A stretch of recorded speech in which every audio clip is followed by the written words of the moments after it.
Hello friends, this is Ishna Srigan and welcome back to my channel.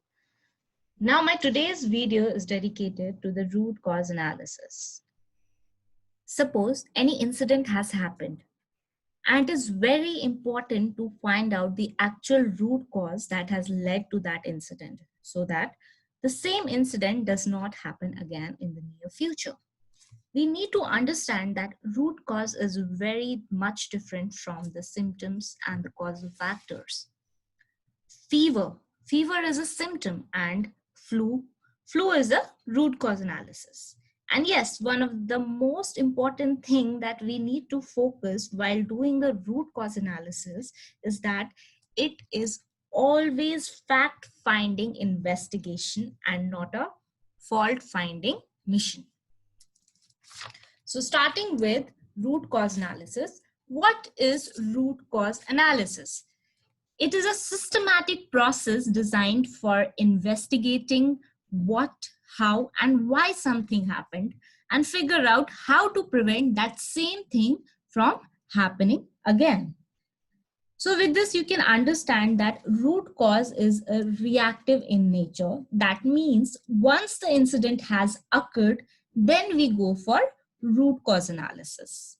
However, there are some quality tools which is proactive in nature. That means it does the risk assessment so that the incident can be prevented from occurring. Quality tools such as failure mode effect analysis or HERA can be used for proactive risk assessment. Root cause analysis is structured investigation to find out actual cause of the incident or a problem. Now, this actual cause is different from causal factor or symptom, as I told you before. Well, the causal factor, it is very important initially while doing the root cause analysis is to chart out all the causal factors that led to the occurrence of the incident. But once we have charted out all the causal factors which are the major contributor of the incident, we have to begin the root cause analysis of why these causal factors have occurred. And we have to do the corrective action so that this does not happen again in the near future. When is root cause analysis done? As I told you earlier also, that root cause analysis is done once the incident has occurred. Well, there are certain characteristics of the root cause analysis that it is interdisciplinary in nature, which means it is very important to involve the concerned stakeholders while doing the root cause analysis. The concerned stakeholders are those who are involved in the incident that has happened. Taking an example of medication error. So suppose there's an administration error that has happened. So it is very important to involve the nursing superintendent, the medical superintendent, along with the quality team to do the root cause analysis of why the medication administration error has happened, right? So, and yes, as I told you before also, while doing the root cause analysis, it is very important to focus on gaps in system and processes instead of individual fault finding, right?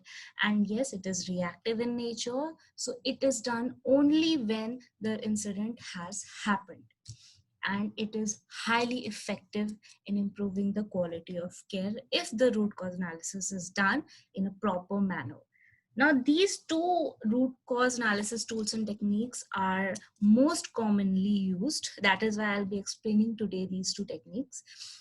First is the 5Y and next is the fishbone diagram or the Ishikawa diagram. 5Y. 5Y is a repetitive interrogative technique which is used to find out the root cause of a problem by repeating the question why. So here, after each and every statement, we will be asking why this has happened, which will ultimately lead to the root cause of the problem, that why this problem has occurred.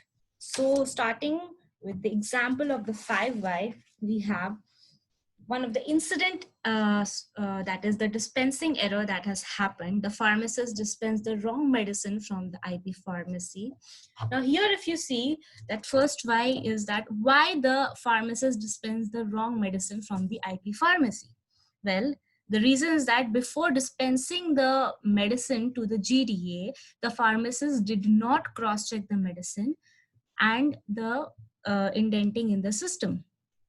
Now, why the pharmacist did not check? Because at a time he had to dispense the medicines of 7 patients. Now, why he had to dispense the medicine of the 7 patients at a time? Because there's only one pharmacist in the IP pharmacy and the number of patients are more. So why there's only one pharmacist in the IP pharmacy? Because there's a shortage of IP pharmacists. Now, why there's a shortage of IP pharmacists? Because there's an insufficient budget allocated for human resource recruitment of IP pharmacists.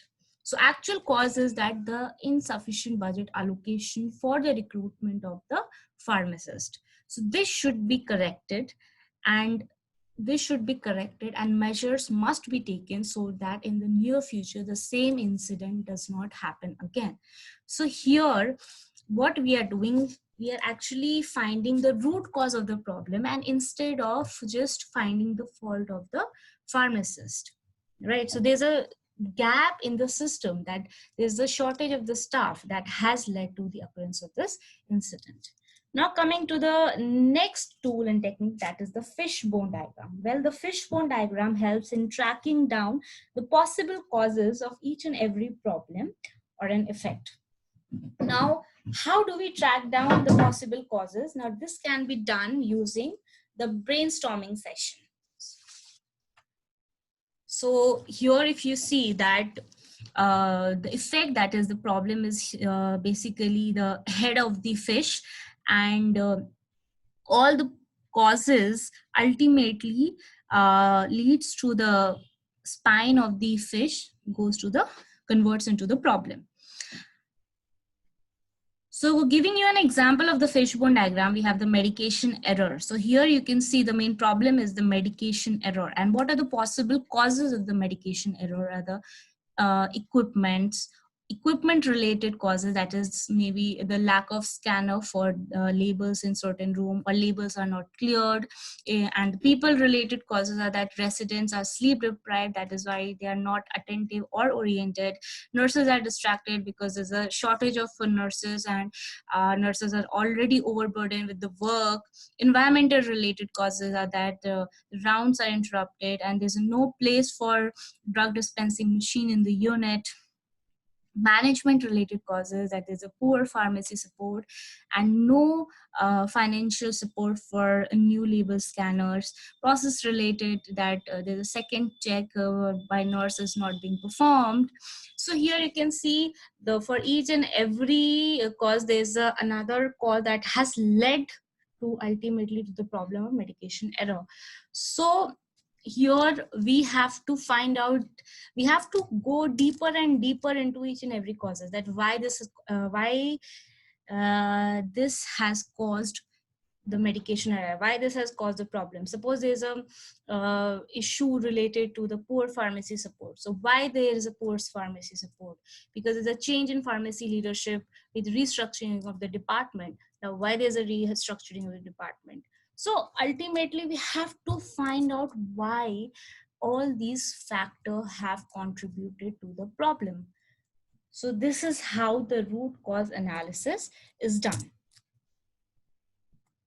So this is all for today's video. Well, before winding up, I again would like to emphasize on the fact that human error are never the root cause of it. If you call the human error the root cause, then we have to eliminate all the humans from the system, which is not at all possible, especially in our healthcare industry. So instead, we need to focus on making the human error more detectable. We can make it more preventable or correctable. So we need to find out why these human errors are actually happening, like maybe because of the lack of training, or maybe because of the lack of awareness, maybe because of the improper or ineffective communication, or maybe because of their overburdened with the work, or they because of the fatigue, or they are stressed, or they are pressurized, or they may be distracted, or maybe the proper resources are not allocated to them. So there are various reasons that might lead to the human error, which results in the problem. So we have to go deeper down and find out what actually is the reason that has led to the problem. So this is what is all about the root cause analysis. Well, thank you so much, everyone. Thank you so much.